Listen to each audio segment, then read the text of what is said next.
নমস্কার, welcome to cooking with ইচ্ছে। শীতের নরম রোদে তেলে ভাজা পেলে মন্দ হয় না। আর এবছর তো শীত যেন শেষ হয়েও হইল না শেষ। কি বানিয়েছে বলুন তো?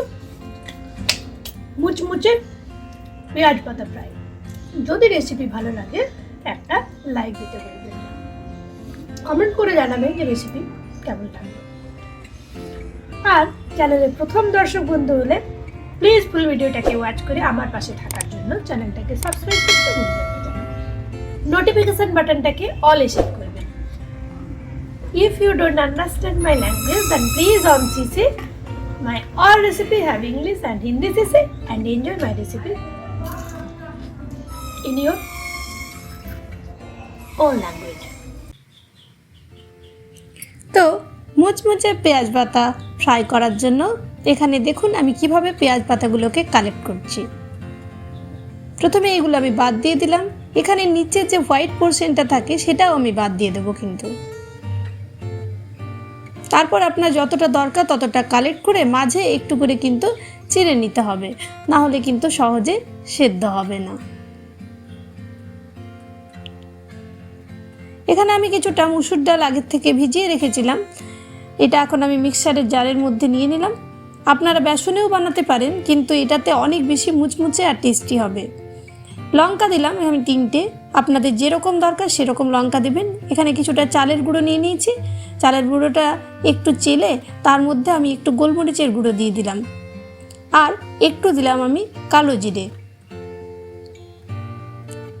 পোস্ত দিলাম টেস্টের জন্য। আর যেটা আমি বেটে নিয়েছি সেই মুসুর ডালটাও এখন আমি এটার মধ্যে দিয়ে দিলাম আমি হলুদ, নুন। চালের গুঁড়োটা অনেক বেশি মুচমুচে করবে এই রেসিপিটাকে, তাই আমি চালের গুঁড়ো ইউজ করেছি। আপনাদের কাছে চালের গুঁড়ো না থাকলে ব্রেড ইউজ করতে পারেন। দিয়ে দিলাম 1 চিমটি খাবার সোডা।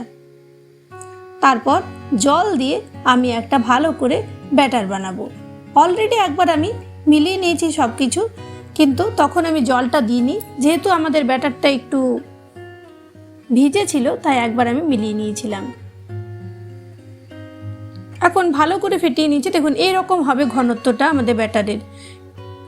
পাতলা ব্যাটারটা করতে যাবেন না, তাহলে কিন্তু পেঁয়াজ পাতাগুলো ভালো করে কোট হবে না। এবার পেঁয়াজ পাতাগুলো দিয়ে দুপাশ থেকে ভালো করে কিন্তু কোট করতে হবে। অবশ্যই শীত যাওয়ার আগে একদিন বানিয়ে দেখুন, দারুণ লাগবে। এক কথায় দারুণ চটজলদি একটা রেসিপি। আপনারা এমনকি বাড়িতে অতিথি এলেও সার্ভ করতে পারবেন, খুব তাড়াতাড়ির মধ্যে রেসিপিটা তৈরি হয়ে যায়। এখন গরম তেলটাকে খুব গরম করে আমি ছেড়ে দিলাম। তারপর আঁচটা কম করে আমি একটা সাইড ভালো করে ফ্রাই করে নিয়েছি আর উল্টে দিলাম। উল্টো পিঠটা কিন্তু আমি মিডিয়াম ফ্লেমে ভালো করে কুরকুরে করে নেব।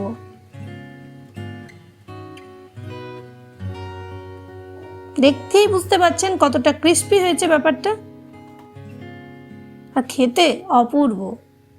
এরকমভাবেই আমি আলুর বাকিগুলোও ভেজে নেব।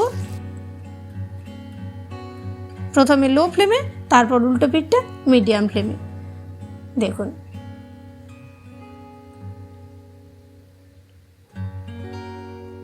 আশা রাখি আমার আজকের প্রেজেন্টেশন আপনাদের ভালো লেগেছে। ধন্যবাদ।